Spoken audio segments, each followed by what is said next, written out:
Class 11 का lesson पढ़ाया जा रहा था, the portrait of A lady, जिन्होंने लेखक खुशवंत सिंह थे। अपनी दादी के विषय में बताया है।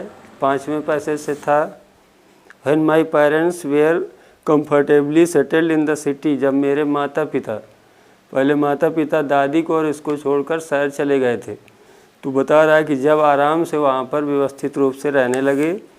दे सेंड फॉर अस, मतलब हमको उन्होंने सूचना दे दी, मतलब हमको वहीं पर शहर में बुलवा लिया, दादी को और उसको। That was a turning point in our friendship, जो मित्रता थी दादी से लेखक की, उसके लिए ये जो क्षण था, इस समय थोड़ा परिवर्तित हो गया। वो पहले क्लोजली दोनों साथ में रहते थे, एक साथ सारी सहायता करती थी दादी, लेकिन शहर में आके ऐसा नहीं हो गया, थोड़ा अजीब सा मोड़ एक आ गया। Although we should the same room, यद्यप हम दोनों एक ही कमरे में रहते थे। My grandmother no longer come to school with me, अब दादी उसके साथ स्कूल नहीं जाती थी। I use to go to an English school in a motor bus, अब ये बस द्वारा एक इंग्लिश मीडियम स्कूल में पढ़ने जाता था। There were no dogs in the street, सड़कों पर अब कुत्ते भी नहीं थे, जैसा पहले बताता था कि स्कूल जाते थे रोटियां लेके तो कुत्ते भी जाते थे, दादी के साथ जाता था। अब ऐसा शहर में कुछ नहीं था। And she took to feeding sparrows in the courtyard of our city house, घर का जो शहर था, उस घर के शहर वाले घर में उनका आंगन जो था, उसमें अब क्या किया दादी ने, चिड़ियों को रोटी खिलाना शुरू कर दिया। As the years rolled by, जैसे जैसे साल बीतते गए, वी साल लेस ऑफ ईच अदर, हमने एक दूसरे को बहुत कम देखा। For some time she continued to wake me, अब कुछ समय तक तो वो मुझको जगाती रही। And get me ready for school, school के लिए तैयार भी करती रही। व्हेन आई केम बैक, जब मैं वापस आता था स्कूल से, she would ask me what the teacher had taught me, वो मुझसे पूछती थी कि अध्यापकों ने स्कूल में क्या पढ़ाया है। आई वुड टेल हर, मैं उनको बताया करता था इंग्लिश वर्ड, अंग्रेजी के जो अक्षर शब्द पढ़ाए जाते थे। एंड लिटिल थिंग्स, छोटी छोटी चीज़ें, ऑफ वेस्टर्न साइंस, पश्चिमी देशों की तर्ज पर जो विज्ञान पढ़ाई जाती थी। And learning the law of gravity, और जो गुरुत्वाकर्षण का जो नियम पढ़ाया जाता था, आर्किमिडीज प्रिंसिपल, मतलब आर्किमिडीज का सिद्धांत जो पढ़ाया जाता था, उसके बारे में भी दादी से बताता था।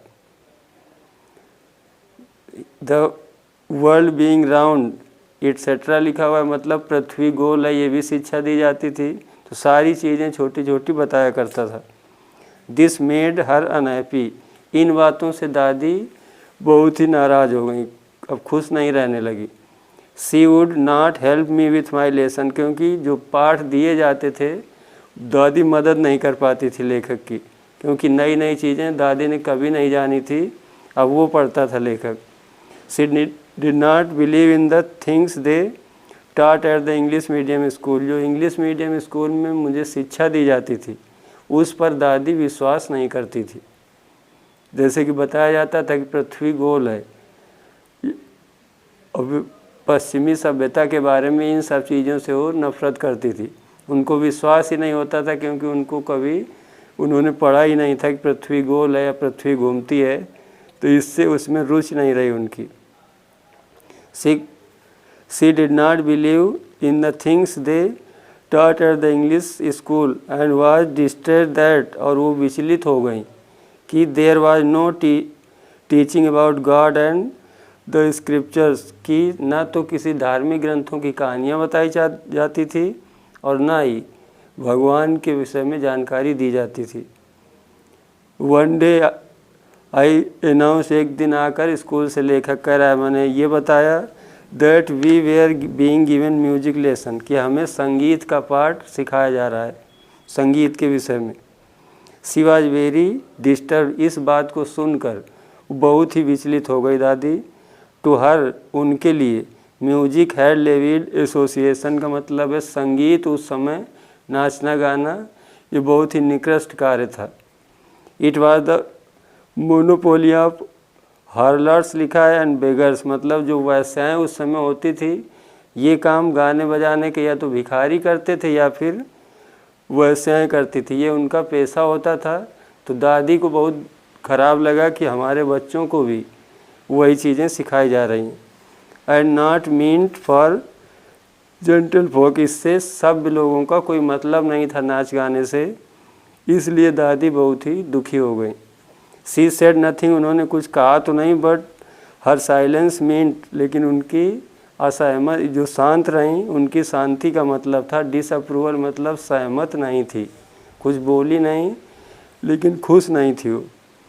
सी rarely talk to me after that, उस दिन के बाद से, रेयरली होता है मुश्किल से, दादी ने बड़ी मुश्किल से ही कभी मुझसे बात की, मतलब बात करना भी बंद कर दिया दादी ने। हो गया ख़त्म।